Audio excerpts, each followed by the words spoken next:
Good morning, and welcome back to From the Author's Chair. Before today's chapter, I want to talk a little bit about what it's like to be a parent and a creator. Because honestly, that balance can get really messy.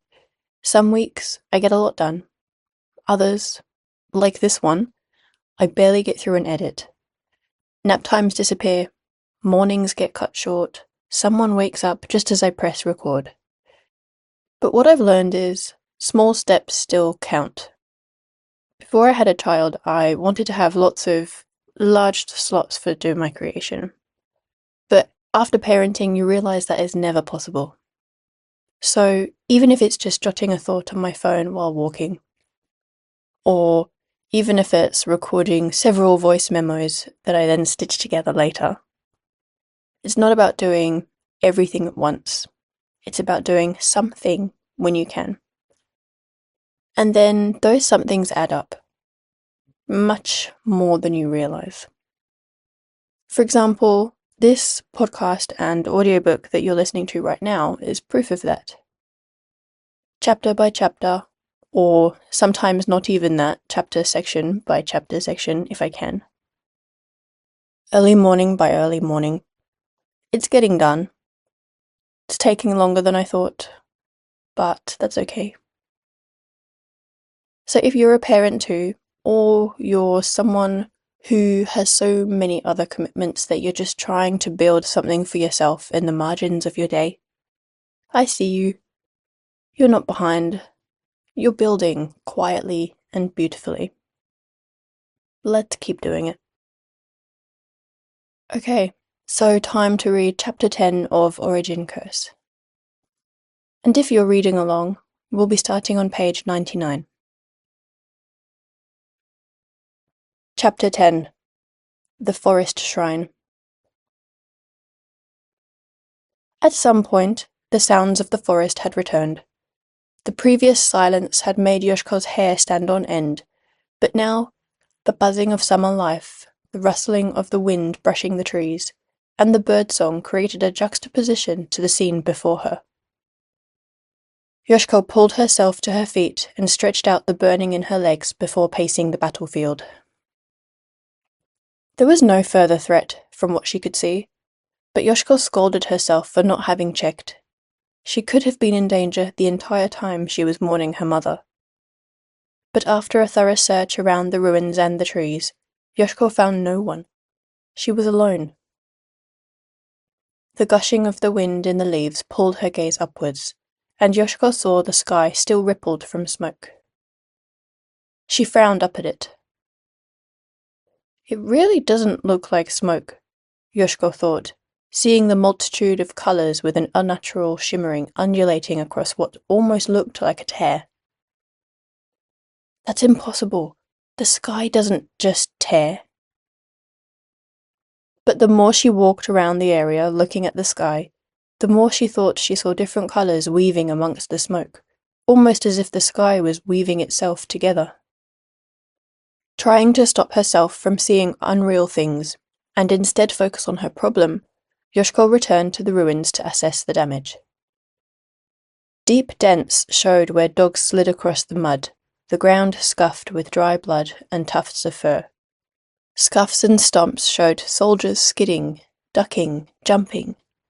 Yoshiko also saw smaller prints and dips, showing where her mother had been pushed back or attacked or run to avoid being hit. Yoshiko frowned. Her mother's prints only had one shoe, so she had lost her other shoe before the fight, perhaps while running. Yoshiko hunted the floor, looking for a closer idea of how her mother had held off her attackers. She could see that Asami had managed to injure more of the soldiers who'd come after her, and killed several of the dogs. But Asami had taken torrents of abuse in return. Yoshiko found many areas where Asami was thrown or knocked to the floor, her blood resting in the mud with strands of her hair. Yoshiko felt angry at herself. If her mother had managed to hold them off this long, perhaps, had Yoshiko been quicker, she'd have been able to help her. If only she'd left the caves earlier. No. Father always said it didn't do to dwell on the past. You can't change it no matter how you try. She returned her gaze to the mess about her. What confused Yoshiko the most were the scorch marks, some still fizzing away with white fire in the mud or on the walls. Wait, white fire? Yoshiko stepped closer to look at the small flames sizzling out, never seeing fire like that before. Where did it come from?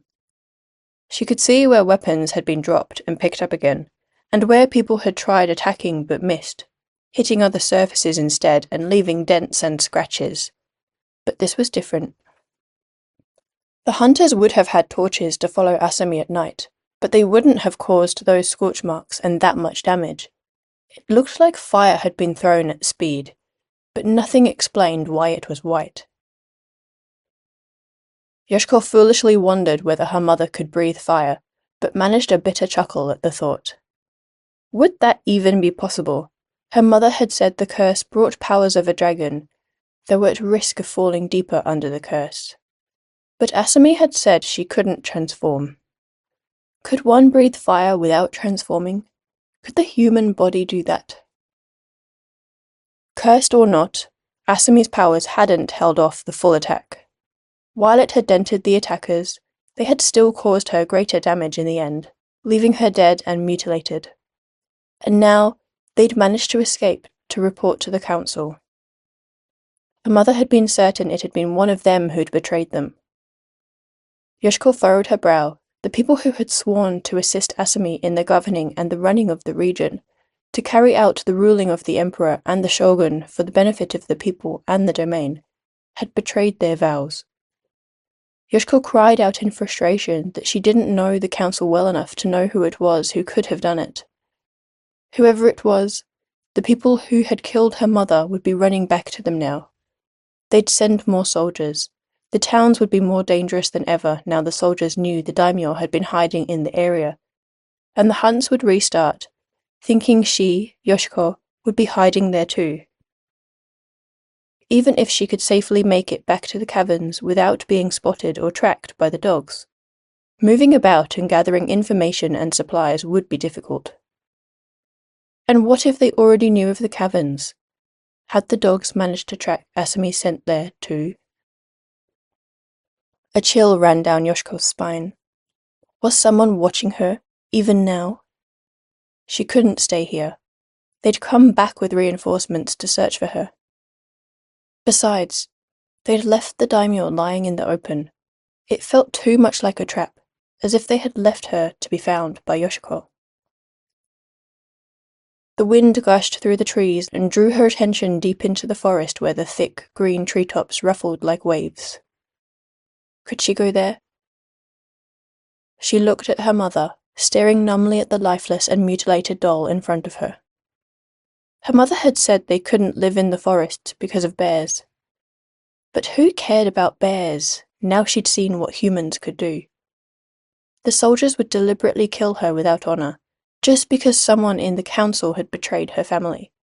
At least a bear would do it out of instinct and need for food. I'd rather be food, Yoshiko decided. She sighed and rubbed her eyes a little too roughly. What should she do with her mother? If she moved her mother, they'd know she'd been there. If she didn't move her mother, she'd live with the pain of never giving her mother an honorable send-off from this world to the spirit world. Yoshiko looked about her once more, deep into the forest this time. It was huge.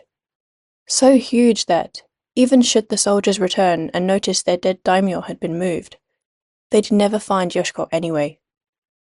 So Yoshiko carefully slid her arms under her mother's body and heaved her up. Yoshiko never realized how heavy a human was. Asami's doll-like corpse sought the ground, making it more difficult to carry. And, with Asami's broken bones falling at awkward angles, Yoshiko's heart tore when she saw the unnatural set of her mother's body. So much for trying to carry her like a princess to her final resting place. Yoshiko cringed. Feeling guilty, Yoshiko refused to look at her mother's broken body. She couldn't handle it. Instead, she clamped her jaw and clenched her teeth, scrunching up her brow as she walked steadily ahead and only looked where she was walking or where she checked for enemies. "Sorry, Mother." Hefting her mother's body like this, Yoshiko set her path forwards, deep into the forest and up the mountain, where nobody from the castle would look. This was the wild, where forest spirits, demons, and wild animals dwelt, and where no human came. Yoshiko scoffed. "Good job I'm not purely human." Yoshiko spent hours preparing her mother for burial. Wishing to burn her mother for a proper Hiei burial, Yoshiko couldn't risk the smoke drawing attention to her location. So instead, Yoshiko made a bed of leaves on the ground. Then, as gently as she could, she laid her mother's icy body on top and tried to adjust her limbs to make her look comfortable, as if she was sleeping. Then, Yoshiko gathered flowers and dressed her mother in their beauty to reflect how beautiful she thought her mother had looked in her life. Bitterly, she wished there were blue flowers so that her mother might take them to her father when they met again in the spirit world. "I hope you both recognize and find each other again," Yoshiko's voice cracked. And who knew what spirits looked like in the other world? Would they find each other? With tears falling freely once more, her soul shattered as she covered her mother in soil and leaves to protect her from the elements and carry on eating prey.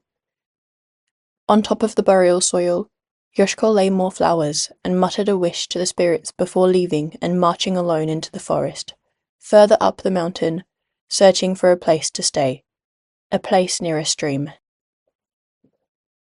Yoshiko spent the following days aimlessly walking through the forest, hunting for food and scavenging and foraging for berries or roots.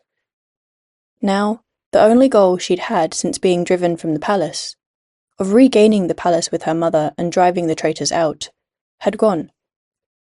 Yoshiko wanted to take revenge for her parents, take back the palace and make sure the domain was safe from whoever forced that fearful curfew. But how could she? She was just one girl. She didn't know who was involved. She didn't know how to go into battle. And Yoshiko had seen what they did to her mother. Even if she fought back, how could she have hope? Her mother was the strongest she knew. Each night, Yoshiko looked up at the canopy and wondered how she could do it. Could she go back to the town and enact her revenge? Would she sneak in or barge in? Would she kill them or just maim and arrest them? Yet each night, Yoshiko met the same issue. Who was them? Who had been the ones responsible for the murder of her parents and the takeover of the region?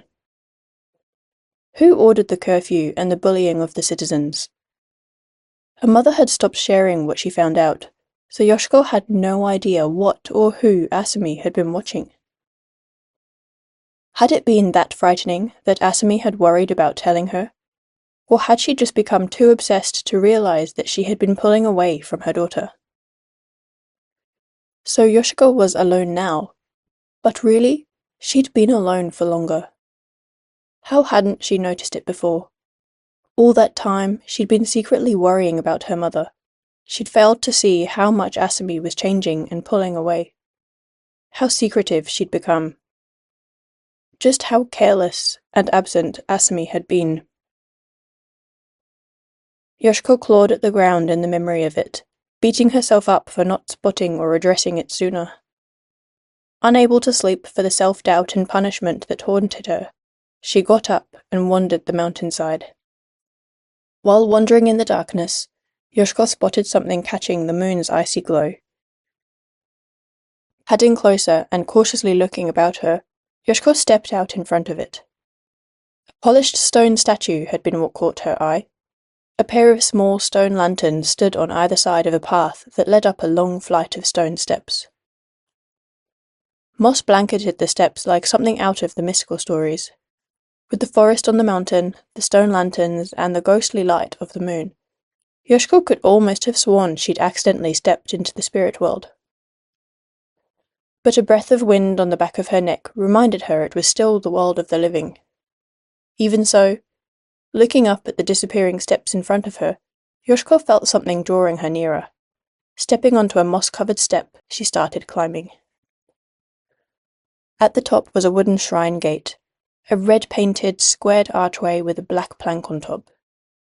It was simple but powerful. As she stepped beneath it, Yoshiko could feel a thrum of power pulsing through the mountain, like the spirits who lived there were welcoming her.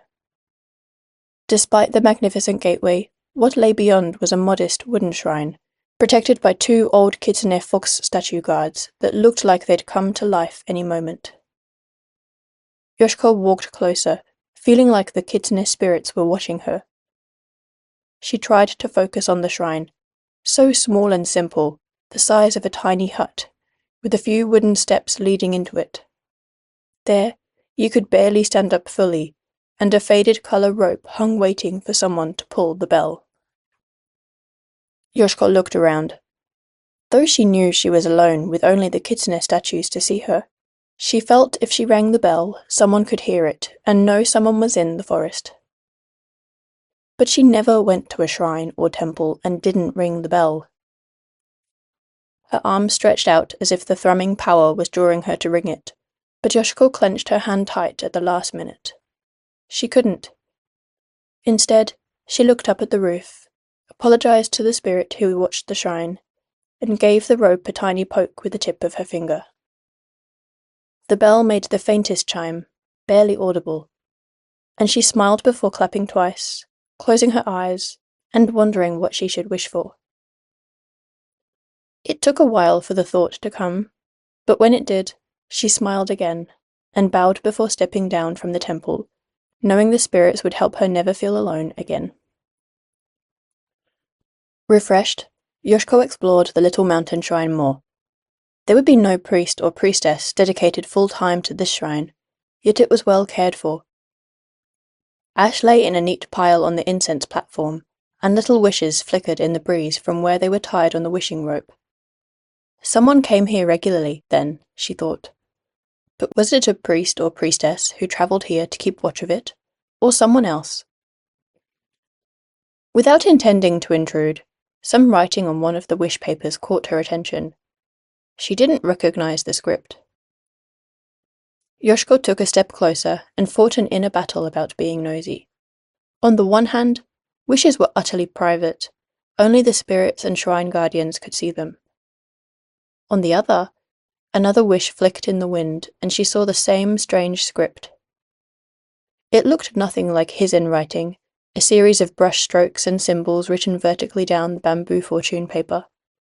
Instead, this seemed to be written across the fortune paper, small runes split into what Yoshiko could only guess to be words of different lengths, split with a gap between them, unusual for the writing she knew. She wanted to look closer, to see if she could recognize any of these symbols. Perhaps it was the writing of a small child before they knew how to draw the full symbols. But then, the runes seemed too small to be written by a child. Before her curiosity could get the better of her, something below in the forest made her jump. Her skin crawled when she heard several snapping branches, and she took flight. Bowing quickly to the shrine before she left via the wrong exit, wishing she could have gone down those moss-covered stone steps again, Yoshiko ran up the mountain and away from whatever was crashing through the forest below. The trip to the shrine had refreshed her, whether it was that new power she'd felt or a sense of normalcy. It brought the world back into perspective, that there was more to this than just her. Her parents had been killed, but that didn't mean Yoshiko was the only one affected. What had the old farmers said about people, particularly girls of her age, going missing? In her newly cleared head, she worried about Haruki. Her house looked like it had been empty for some time. How long had people been going missing for? Is that what had happened to her? Yoshiko knew she had to do something, and though she felt alone and powerless on her own, hiding in the forest wasn't going to get her anywhere. Yoshiko suddenly stopped.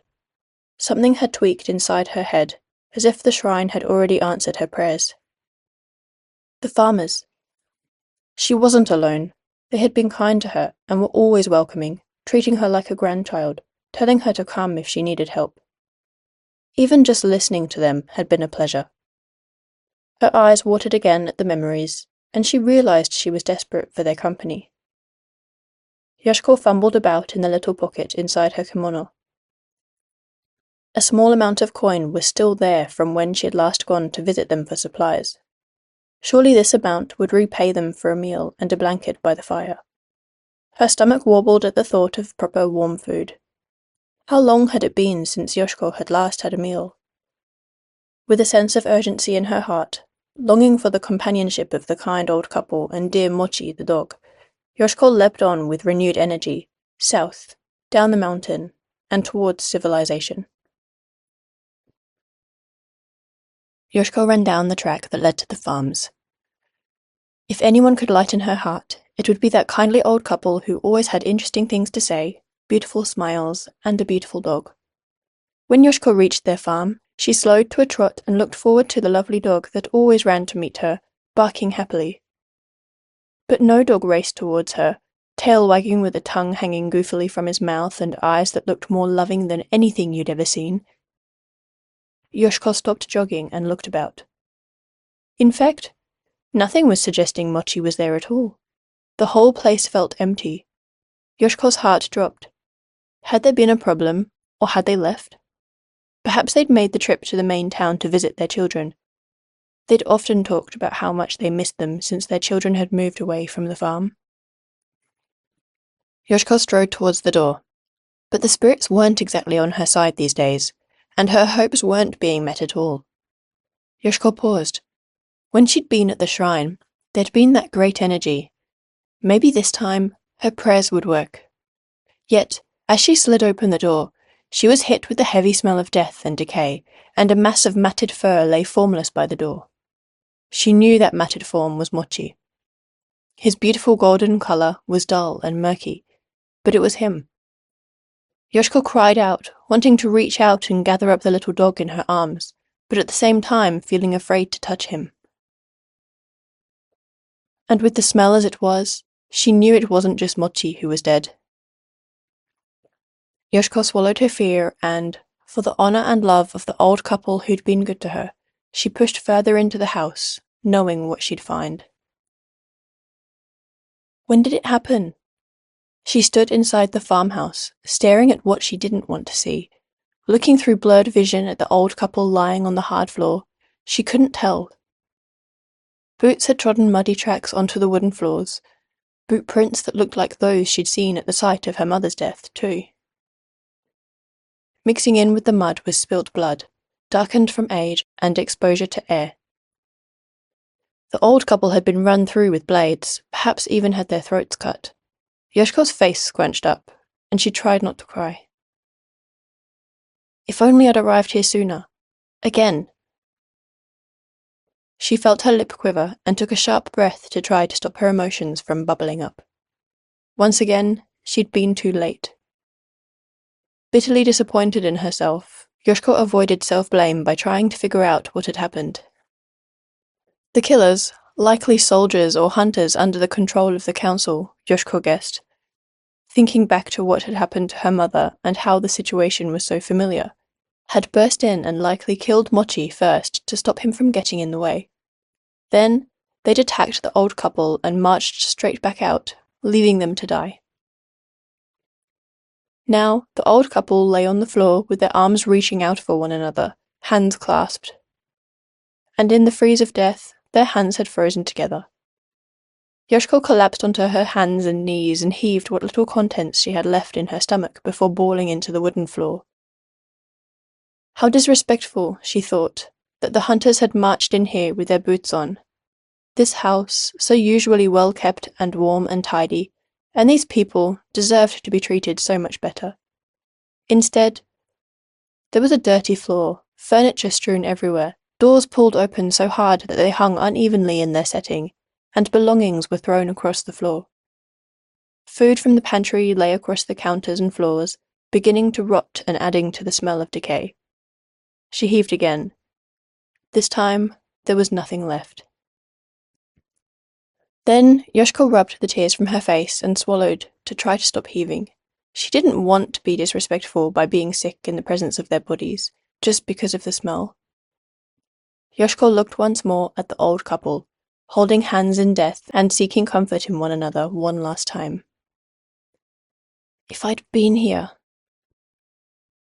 She clawed her fingernails into the wooden floor in despair and frustration, and screamed into the ground. She screamed for the pain these good people had experienced, for their loss and the cruelty and dishonor of their deaths. She screamed for the anger she felt and the revenge she now swore. And finally, she screamed for the miserable loneliness she felt and the weight for being left alone, though she knew it was none of their faults. Then, throat raw, the screams died out, leaving an eerie silence that terrified her. Shaken, Yoshiko looked up from the floor at the old couple in front of her. I can't leave them like that, she thought, distracting herself from a warning ringing in her mind. She searched for the softest fabric she could find and collected fresh water. Then, crouching beside them and promising herself she'd not cry, she gently wiped the blood, dirt, tears, and stains of death from their skin. Only when she'd felt they'd been properly cleansed did she stop, stand properly, and wipe the sweat from her forehead with her arm. Then, she wondered what to do about burial. She wanted to keep them together like this, with their hands held forever. So she stood once more and rummaged around in their clothing drawers, finding a beautiful handkerchief. As she searched, Yoshiko saw the rags of her sleeves and realized how awful her clothes had become. She turned back towards the old couple.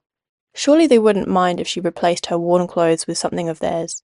A selfish part of her wanted to take something of theirs as a memory. Yoshiko found some clothes of the old woman's, who was a similar size to herself, liking the practical nature they had and visualizing the woman wearing them to work in the fields.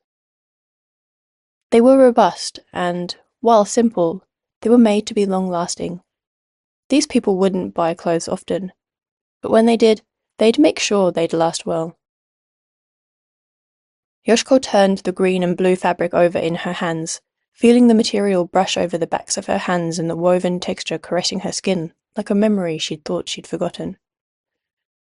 Remembering what her mother had said when they left the palace, to take 2 pairs, one for wearing and one for washing.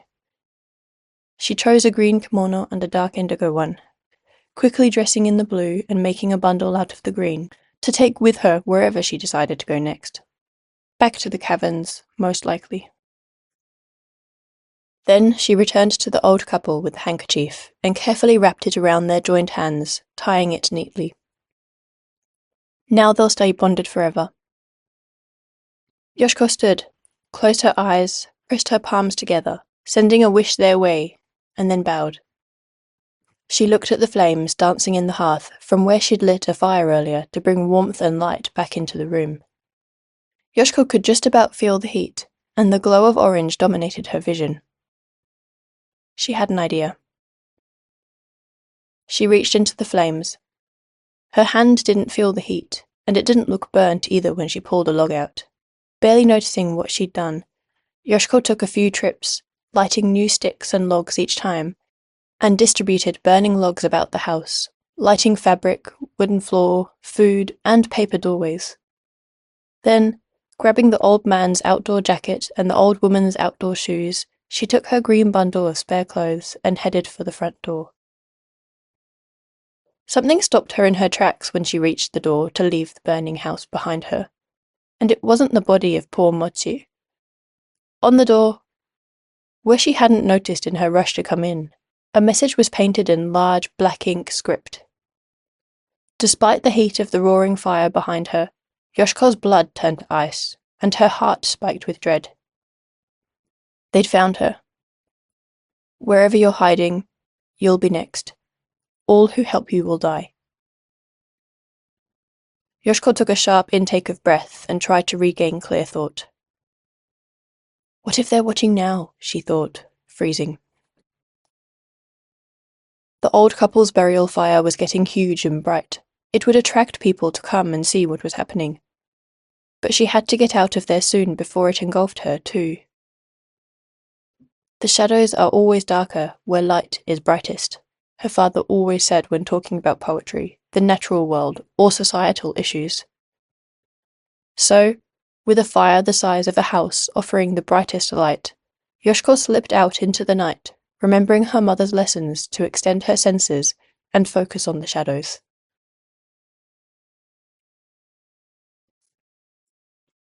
And that's chapter 10. Thank you for being here with me again. And yes, I know, I broke the golden rule of don't kill the dog. Trust me, I didn't want to. I love Shiba Inu. And I know we talk about big stories and sweeping emotions in this book, but behind the scenes, if you're writing them, it's all built in those tiny in-between moments, and even such big emotions and moments you can do if you need to write in small times. If you're writing a book in 15-minute windows or sneaking in edits during toddler nap times, you can do it. It counts, even such big scenes.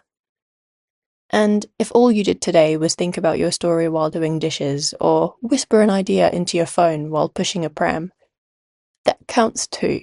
It all gets there. We all think about the big, massive book at the end of it, but don't realise the small, tiny stints that can get you there. We're not here to burn out. We're here to build, steadily, with care.